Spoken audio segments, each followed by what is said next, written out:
Ingat satu aturan yang tak tertulis.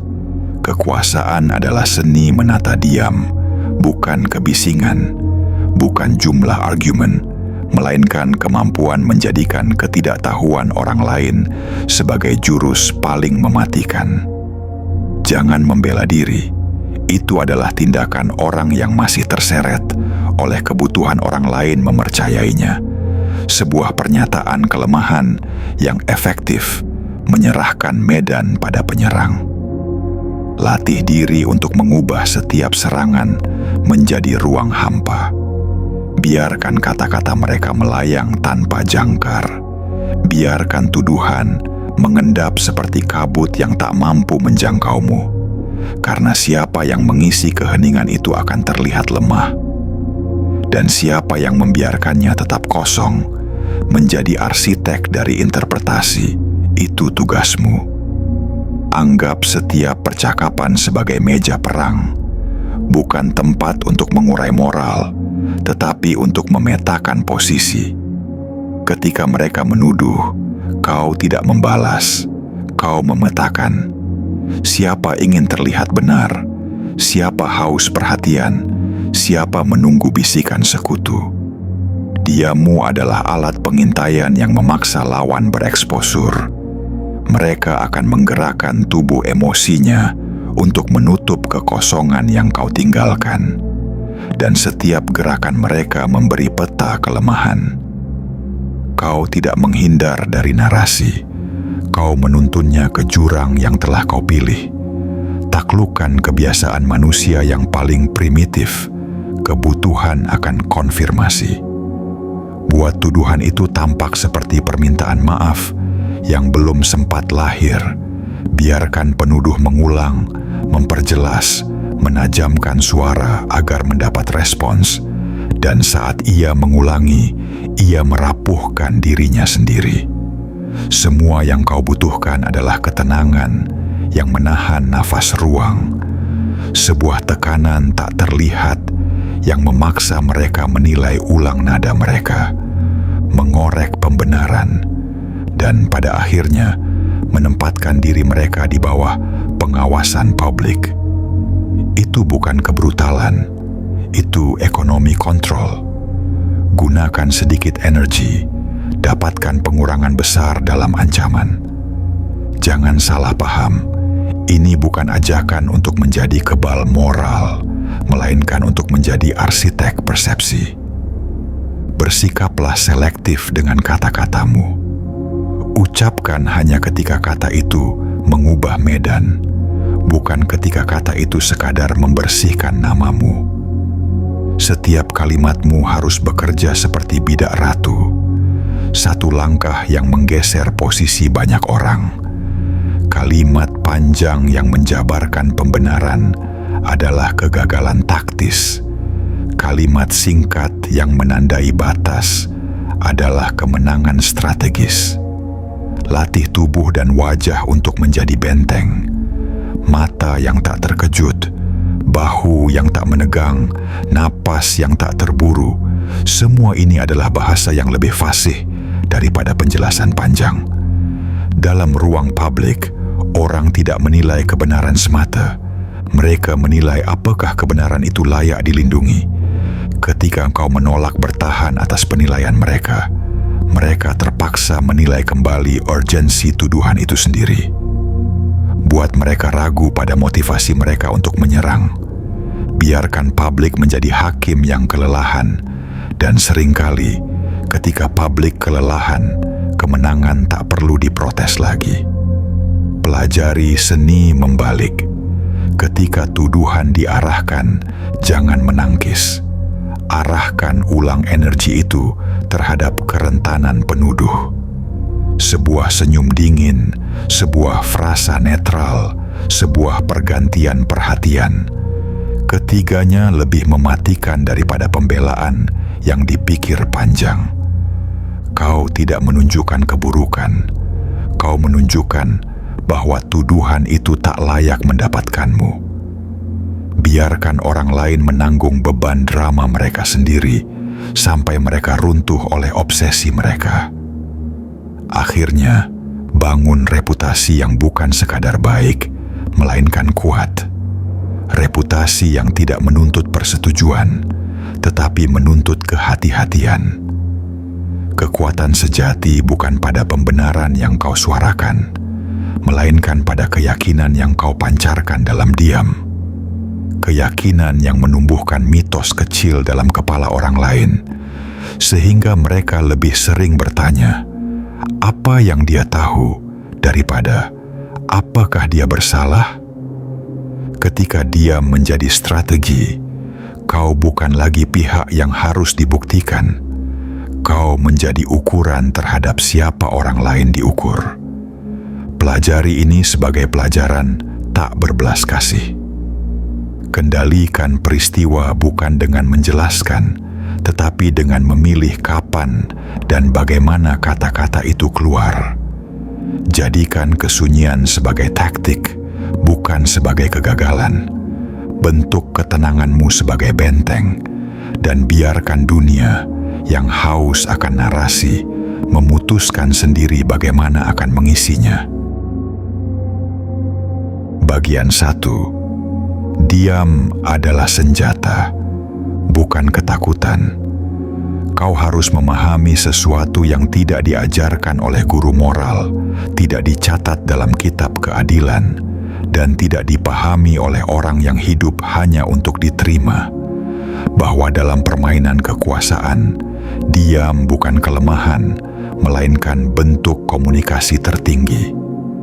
Setiap kali seseorang menuduhmu, menyerangmu, atau berusaha mengungkap niatmu, mereka sedang mengundangmu masuk ke panggung yang mereka dirikan sendiri. Dan begitu kau menjawab, kau menjadi aktor dalam drama mereka. Kau bermain dengan naskah mereka, mengikuti arahan mereka, dan tanpa sadar, kau telah menyerahkan kendali atas ceritamu. Orang yang bereaksi adalah orang yang kalah, bahkan sebelum argumen dimulai. Karena yang bereaksi berarti sudah diatur oleh rangsangan luar. Ia tidak lagi bertindak, tetapi ditarik. Sementara yang diam, ia memegang jarak. Ia tidak terbawa arus. Ia menatap badai dan membiarkannya lewat tanpa menggoyahkan pandangannya. Itulah mengapa keheningan adalah alat dari mereka yang menguasai diri. Dan dengan menguasai diri, mereka menguasai orang lain.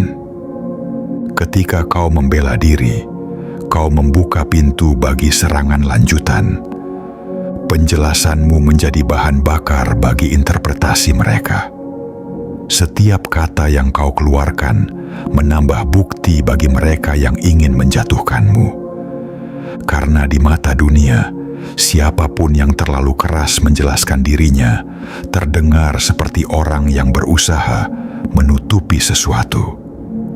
Dan ironinya, bahkan kebenaran yang dijelaskan terlalu panjang akan terdengar seperti kebohongan yang dibungkus canggih. Machiavelli tidak akan menyuruhmu untuk menjadi patung bisu.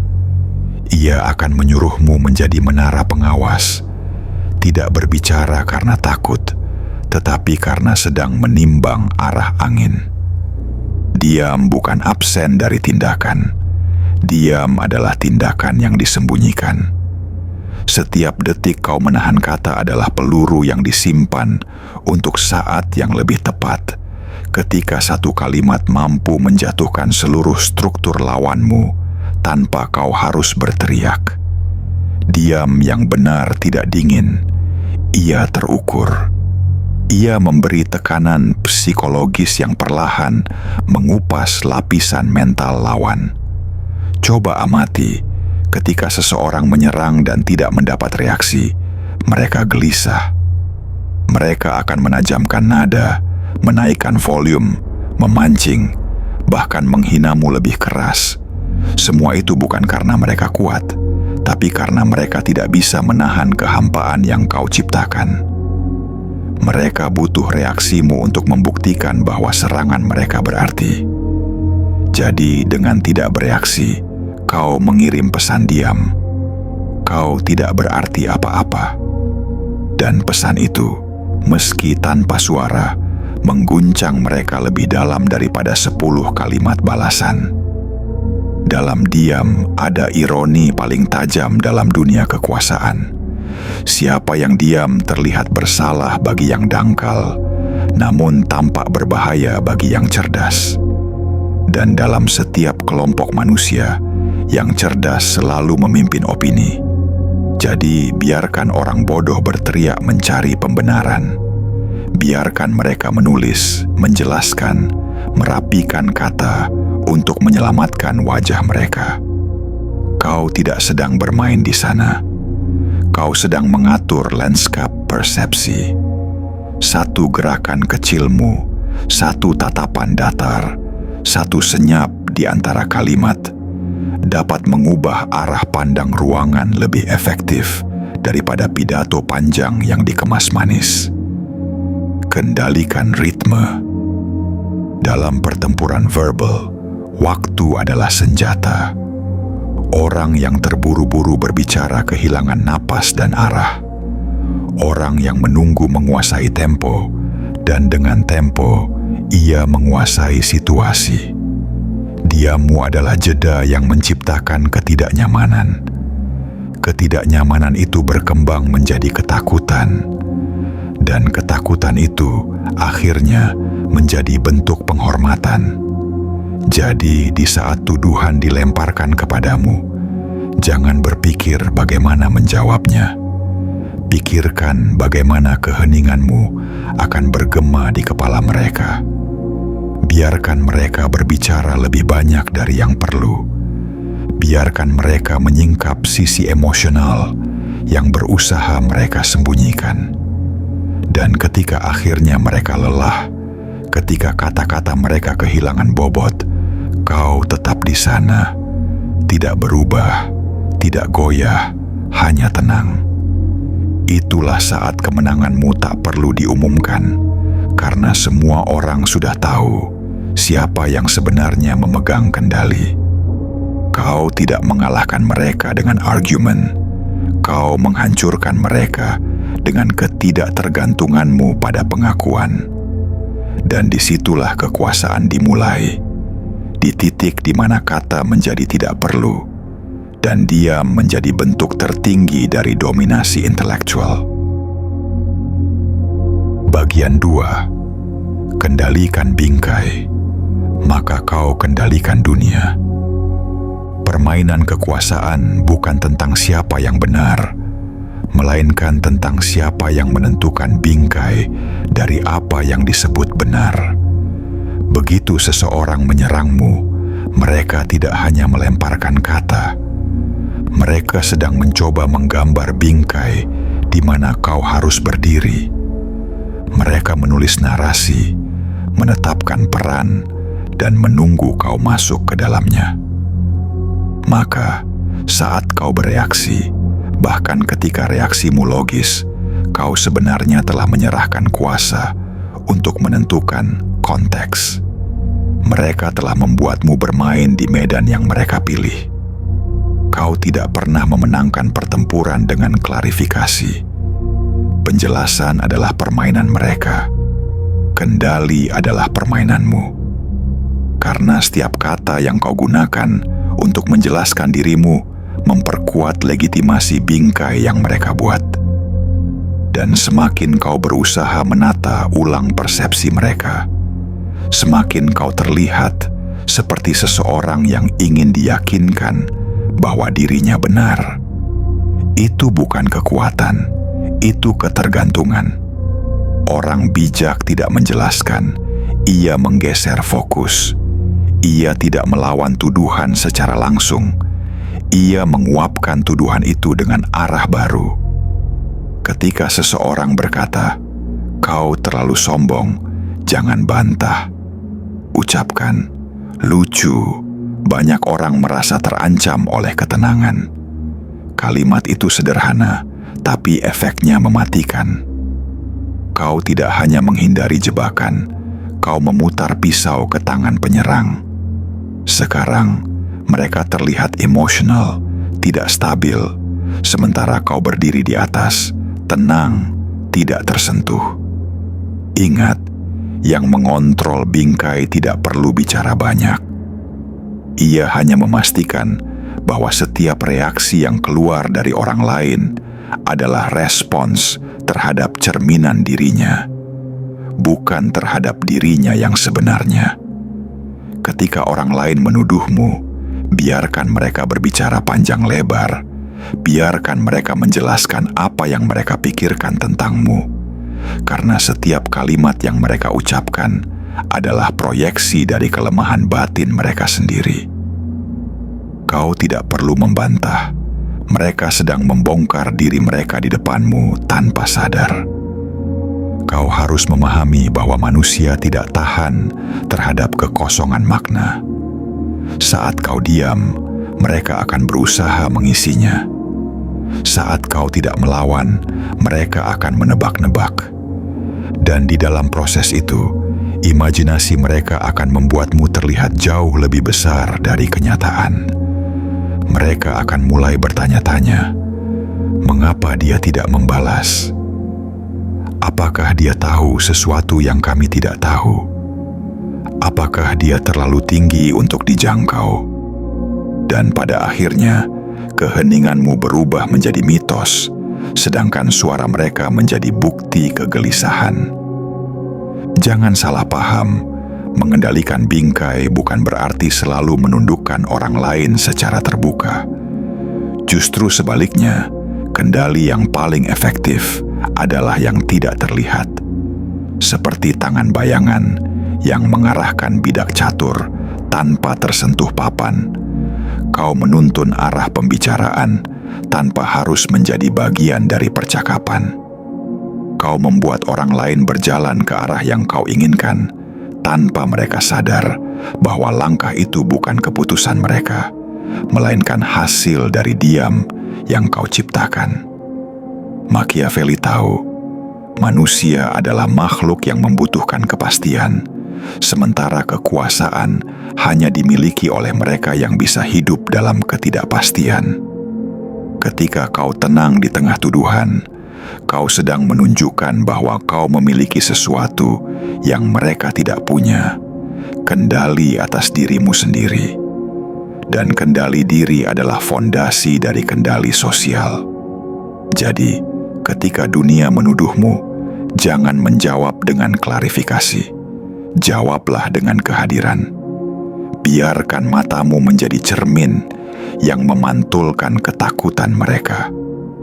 Biarkan ketenanganmu menjadi ancaman halus yang memaksa mereka mundur tanpa kau mengucapkan satu kata pun. Kau bukan sedang menjelaskan dirimu. Kau sedang menulis ulang narasi. Dan siapapun yang menguasai narasi tidak perlu memenangkan argumen, karena seluruh panggung sudah bergerak sesuai dengan kehendaknya. Bagian 3, keheningan yang membakar. Ada jenis keheningan yang tidak netral, keheningan yang tidak hanya menahan kata, tapi juga menekan dunia di sekitarnya hingga semuanya terasa berat. Kau tidak perlu berteriak untuk menimbulkan ketakutan. Yang perlu kau lakukan hanyalah tidak bereaksi. Karena dalam sistem sosial manusia, respons adalah mata uang perhatian. Siapapun yang berhasil membuatmu bereaksi telah membeli sepotong jiwamu, meskipun dengan harga yang sangat murah. Dalam setiap ruangan, orang-orang tidak memperhatikan apa yang dikatakan. Mereka memperhatikan siapa yang goyah. Dan ketika seseorang menuduhmu atau menyindirmu di depan publik, mereka tidak benar-benar ingin kebenaran. Mereka ingin panggung. Mereka ingin membuatmu bergeser, menunduk, atau membalas. Karena setiap reaksi itu memberi mereka konfirmasi bahwa mereka memiliki kekuatan. Jadi, strategi tertinggi bukanlah membantah, tetapi membuat seluruh ruangan diam bersama keheninganmu. Bayangkan ini, kau duduk di meja rapat. Seseorang menembak dengan sindiran halus, mencoba mencuri simpati dari yang lain. Semua mata berpindah padamu, menunggu balasan. Dan kau hanya duduk, tenang, tatapanmu tidak beranjak, senyum tipis menggantung tanpa makna. Beberapa detik berlalu, terlalu lama untuk ego manusia. Kini bukan kau yang berada di bawah sorotan, tapi dia. Ia mulai merasa aneh, suaranya kehilangan tenaga, tubuhnya tegang, matanya mencari pembenaran. Karena diammu memutar balik cermin, ia sedang berbicara kepada dirinya sendiri, bukan lagi kepadamu. Itulah momen di mana keheninganmu berubah menjadi api dingin. Ia membakar tanpa nyala, melukai tanpa suara. Dan semua orang yang menyaksikannya memahami sesuatu tanpa harus diberitahu. Kau yang memegang kendali. Keheningan seperti itu bukan pasif. Ia adalah seni pengaturan ruang. Kau tidak hanya menolak permainan lawan, kau mengubah aturan permainan. Dalam ruang sosial, energi selalu mengalir menuju titik yang paling tidak tergoyahkan. Ketika kau tetap diam sementara yang lain memanas, energi kolektif itu bergerak ke arahmu, menjadikanmu pusat gravitasi yang baru. Dan dari sana, kau tidak perlu memerintah. Keberadaanmu sudah cukup menjadi perintah. Orang-orang akan mengisi diam dengan cerita, asumsi, dan tafsir. Beberapa akan berkata, kau sombong. Beberapa akan berkata, kau bijak. Beberapa akan merasa takut. Tidak masalah. Semua tafsir itu bekerja untukmu. Karena mereka tidak lagi berbicara tentang fakta, tapi tentang misteri, dan misteri selalu lebih kuat daripada penjelasan. Machiavelli mengerti ini lebih awal daripada siapapun, bahwa reputasi bukan dibangun dari kebenaran, tetapi dari cara dunia membaca ketenanganmu. Kau bisa bersalah, tapi jika kau tak bereaksi, dunia akan ragu-ragu. Kau bisa benar, tapi jika engkau memohon pembenaran, dunia akan menganggapmu lemah. Itulah paradoks kekuasaan, bukan tentang moral, tetapi tentang siapa yang tetap tenang paling lama. Keheningan yang membakar tidak membutuhkan ancaman, tidak membutuhkan pembuktian. Ia hanya membutuhkan satu hal: disiplin untuk tidak menurunkan derajatmu ke tingkat mereka yang ingin menyeretmu turun. Biarkan kata-kata mereka berlalu seperti ombak yang pecah di karangmu. Sementara mereka berisik membangun argumen, kau sedang menulis legenda tanpa tinta. Karena di dunia yang penuh kebisingan, satu jiwa yang mampu diam dengan kekuatan adalah satu-satunya yang layak ditakuti. Bagian 4. Diam yang menghancurkan musuh tanpa perlawanan. Musuh yang cerdas tidak selalu datang dengan senjata. Kadang mereka datang dengan tuduhan, sindiran, dan permainan kata yang tampak sepele, namun dirancang untuk satu hal: menyeretmu turun ke arena emosional tempat mereka berkuasa. Begitu kau merespons, mereka menang. Karena di arena itu, kekuatan tidak diukur dari ketenangan, tapi dari volume suara.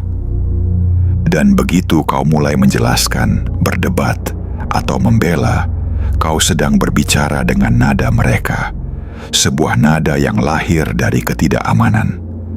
Namun, Machiavelli mengajarkan sesuatu yang lebih kejam daripada pembalasan: kemenangan melalui penarikan diri. Tidak menangkis, tidak membalas, tidak memberi reaksi, melainkan membiarkan mereka berbicara sampai mereka tenggelam dalam gema suara mereka sendiri. Itulah bentuk penghancuran yang tidak membutuhkan darah, hanya pengendalian diri. Seseorang menuduhmu licik, manipulatif, atau arogan. Kau tidak menyangkal, tidak juga mengiyakan. Kau hanya menatap dengan ketenangan yang tidak bisa ditiru, lalu mungkin berkata pelan, "Kalau begitu cara pandangmu, tidak apa." Dan selesai. Satu kalimat netral, namun dampaknya seperti menusuk balik ke arah yang menuduh. Karena yang mereka harapkan adalah pertarungan, yang mereka dapatkan adalah kekosongan. Dan di dalam kekosongan itu, mereka akan mendengar gema emosinya sendiri dan mulai meragukan motifnya. Dalam perang psikologis, ini disebut membiarkan musuh jatuh oleh bebannya sendiri. Kau tidak menolak serangan mereka. Kau hanya memiringkan cermin agar mereka melihat bayangan mereka sendiri. Dan manusia, ketika dihadapkan pada refleksi diri yang telanjang, seringkali runtuh lebih cepat daripada jika diserang. Perhatikan satu hukum alam sosial. Semakin seseorang berusaha membuatmu terlihat buruk, semakin besar risiko mereka terlihat kecil ketika engkau tidak ikut bermain. Jika engkau menolak menanggapi provokasi, publik akan mulai mempertanyakan niat penyerangmu. Mengapa ia begitu bersemangat menjatuhkan seseorang yang bahkan tidak melawan? Mengapa ia tampak terganggu oleh seseorang yang tetap tenang? Dan tanpa perlu satu kata pun darimu, simpati akan berpindah arah. Kau tidak memenangkannya, mereka yang memberikannya. Diam dalam strategi ini bukan penarikan diri, tetapi jebakan tak terlihat. Kau membuat lawan merasa memiliki ruang untuk berbicara, padahal sebenarnya mereka sedang menggali kubur reputasi mereka sendiri. Semakin banyak mereka berbicara, semakin banyak lubang yang mereka gali. Kau hanya perlu berdiri di tepi, menyaksikan, menghitung waktu, dan menunggu mereka jatuh dengan sendirinya. Machiavelli memahami bahwa kemenangan sejati bukanlah ketika musuhmu kalah, melainkan ketika mereka menghancurkan diri mereka sendiri dengan keyakinan bahwa mereka sedang menang. Dan diam adalah alat yang membuat ilusi itu bertahan cukup lama untuk menjadi fatal. Ketika seseorang berteriak menuduhmu dan kau tidak menjawab, mereka mulai kehilangan arah. Ketika mereka kehilangan arah, mereka kehilangan kepercayaan diri. Dan ketika kepercayaan diri hancur, seluruh struktur psikologis mereka runtuh dari dalam. Inilah seni dominasi paling halus, mengubah kelemahan mereka menjadi bahan bakar kekuatanmu. Kau tidak melawan dengan energi yang sama. Kau menyerapnya, menyalurkannya, dan mengubahnya menjadi kekosongan yang membuat mereka tersesat. Kau tidak membalas luka dengan luka, tapi dengan keheningan yang memantulkan rasa malu mereka. Dan di akhir permainan, saat mereka letih dengan tuduhan mereka sendiri, dunia akan melihatmu sebagai sosok yang tidak terpengaruh, tidak terguncang, dan tidak terlibat. Kau bukan lagi lawan bagi mereka. Kau menjadi cermin yang membuat mereka takut pada diri sendiri. Itulah kemenangan Machiavellian yang paling halus. Bukan ketika musuhmu berlutut karena kau menghancurkannya, tapi ketika mereka sendiri yang memutuskan untuk tunduk karena tak sanggup lagi menatap ketenanganmu. Bagian 5. Reputasi kuat. Lebih bernilai daripada reputasi baik. Dunia akan selalu memintamu menjadi orang baik, padahal yang mereka takuti bukanlah kebaikan, melainkan kekuatan yang tenang. Mereka memuji kesopanan, tapi tunduk pada kehadiran yang tak bisa mereka goyah.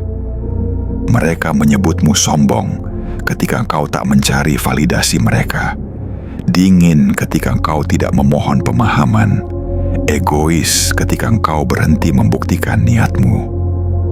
Tapi di balik semua label itu, ada satu hal yang mereka akui dalam diam, bahwa kau tidak bisa dikendalikan. Reputasi yang baik membuatmu disukai. Reputasi yang kuat membuatmu dihormati. Dan dalam dunia yang dikendalikan oleh persepsi, rasa hormat jauh lebih berharga daripada cinta. Karena cinta sering menuntut penjelasan, sedangkan rasa hormat tumbuh dari misteri. Kau tidak perlu menjelaskan siapa dirimu, cukup tunjukkan bahwa kau tidak bisa diganggu. Orang-orang yang hidup untuk mempertahankan nama baik akan terperangkap dalam penilaian publik. Setiap kali mereka difitnah, mereka merasa perlu meluruskan. Setiap kali mereka disalahpahami, mereka bergegas memperbaiki. Setiap kali mereka diserang, mereka menjawab. Dan dalam proses itu, mereka kehilangan kendali atas citra mereka sendiri. Karena kini, mereka bukan lagi pemilik reputasi itu, melainkan budak darinya. Namun, orang yang membangun reputasi kuat tidak bermain dalam sistem itu. Ia tidak berusaha tampak baik. Ia berusaha tampak berbahaya untuk dilawan. Reputasi kuat adalah hasil dari konsistensi, bukan kepatuhan. Kau tidak bisa memohon agar dunia melihatmu sebagai sosok yang kuat. Kau harus memaksanya menyimpulkan sendiri bahwa menyerangmu adalah risiko. Caranya, dengan tidak menjawab setiap gangguan kecil, tidak bereaksi terhadap hinaan, dan tidak menjelaskan motifmu kepada mereka yang tak layak mengetahuinya. Diam dalam situasi tertentu adalah perisai yang lebih tebal daripada pembelaan apapun. Machiavelli paham satu hal yang jarang disadari manusia modern. Ketika engkau terlalu berusaha terlihat benar, orang mulai meragukanmu. Tapi ketika engkau tampak tak peduli, mereka justru mulai percaya bahwa kau tahu sesuatu yang mereka tidak tahu. Itulah kekuatan paradoksal dari reputasi yang kuat. Ia tidak dibangun dari kebenaran moral, tapi dari konsistensi dalam ketenangan, sebuah ketenangan yang tak dapat diserang tanpa konsekuensi. Jangan salah, reputasi kuat bukan berarti keras kepala atau menolak kritik. Justru sebaliknya, ia adalah bentuk disiplin tertinggi. Disiplin untuk memilih apa yang pantas dijawab dan apa yang sebaiknya dibiarkan membusuk dalam keheningan. Karena sebagian besar tuduhan mati bukan karena terbukti salah, melainkan karena diabaikan begitu lama hingga kehilangan relevansi. Dan ketika dunia melupakan tuduhan itu, mereka tidak akan mengingat apa yang dikatakan, tapi siapa yang tetap berdiri setelah semuanya berlalu. Reputasi yang baik membuat orang ingin menyukaimu. Reputasi yang kuat membuat orang berpikir dua kali sebelum melawanmu. Yang satu mengundang perhatian, yang lain menuntut kehati-hatian. Dan dalam permainan kekuasaan, kehati-hatian jauh lebih berharga daripada cinta. Karena cinta bisa berkhianat, tapi kehati-hatian melindungimu bahkan dari musuhmu sendiri. Bangunlah reputasi yang membuat dunia berjalan pelan ketika namamu disebut. Bukan karena mereka tahu siapa dirimu, tapi karena mereka tidak tahu sampai sejauh mana kau mampu melangkah. Biarkan kabut ketenanganmu menutupi batas kemampuanmu. Biarkan orang menebak, berasumsi, dan berbisik di belakangmu. Karena setiap tebakan adalah bentuk kekalahan mereka. Mereka ingin menyingkapmu, tapi tak bisa. Mereka ingin memprovokasimu, tapi gagal. Dan pada akhirnya, mereka akan belajar menghormatimu. Bukan karena kau memintanya, tapi karena mereka takut pada apa yang terjadi jika tidak. Reputasi kuat tidak membutuhkan penjelasan. Ia adalah hasil dari penguasaan diri, dari kemampuan untuk menahan diri di saat dunia memprovokasimu untuk bicara. Dan ketika kau mencapai titik itu, bahkan diam pun menjadi bahasa kekuasaan, bahasa yang hanya dipahami oleh mereka yang cukup tinggi untuk tak lagi memerlukan pembenaran. Bagian 6. Dari pertahanan ke definisi. Ada garis tak terlihat yang memisahkan manusia biasa dari mereka yang menguasai permainan persepsi. Manusia biasa hidup di dalam lingkaran reaksi. Mereka menanggapi, menjelaskan, membela, menyesuaikan diri agar diterima. Sementara mereka yang memahami esensi kekuasaan berhenti hidup dalam pertahanan. Mereka hidup dalam definisi. Mereka tidak lagi menjawab pertanyaan karena keberadaan mereka sendiri sudah menjadi jawaban. Kau harus mengerti, selama kau masih sibuk menjelaskan, kau masih tunduk pada ukuran orang lain. Setiap kalimat pembelaan adalah tanda bahwa kau masih ingin diterima. Dan selama keinginan itu ada, kau belum merdeka. Kekuatan sejati lahir ketika kebutuhan untuk dipahami mati dalam dirimu. Karena dari saat itu, kau bukan lagi objek yang dijelaskan. Kau menjadi standar yang menilai. Mereka yang hidup dalam pertahanan selalu berubah, menyesuaikan diri agar selamat di mata orang lain. Tapi mereka yang hidup dalam definisi menciptakan bentuk baru tentang bagaimana kekuasaan tampak. Mereka tidak menunggu dunia memberi label. Mereka menulis labelnya sendiri. Dan dunia tanpa sadar akan menyesuaikan narasi agar sejalan dengan mereka. Itulah titik di mana penjelasan menjadi tidak perlu dan setiap diam memiliki makna. Dalam politik, dalam bisnis, dalam hubungan, prinsipnya sama. Yang pertama kali kehilangan kendali adalah yang pertama kali menjelaskan diri. Kau tidak perlu menolak tuduhan. Cukup ubah suasana hingga tuduhan itu kehilangan konteks. Kau tidak perlu melawan serangan. Cukup hadir dengan ketenangan yang membuat serangan itu terasa kekanak-kanakan. Karena yang paling ditakuti manusia bukanlah kemarahan, tapi ketenangan yang tidak bisa diukur. Machiavelli mengerti, setelah engkau menaklukkan kebutuhan untuk membela diri, kau tak lagi beroperasi di level mereka yang berdebat. Kau beroperasi di level mereka yang mendefinisikan arena. Kau adalah pusat rotasi. Semua opini berputar mengelilingimu, bukan karena kau bicara, tapi karena kau tidak perlu bicara. Keberadaanmu menjadi semacam sistem gravitasi sosial. Semakin kau diam, semakin kuat tarikan itu. Dan dari sinilah muncul bentuk kekuasaan tertinggi, aura. Aura bukanlah hasil dari apa yang kau katakan, melainkan dari apa yang orang percaya bisa kau katakan, tapi tidak kau ucapkan. Ketika kau menolak untuk menjelaskan, dunia mulai mengisi kekosongan itu dengan imajinasi mereka sendiri. Mereka akan menebak, menafsir, bahkan menakuti. Dan semua tafsir itu bekerja untukmu. Karena misteri bukan sekadar perlindungan. Misteri adalah senjata.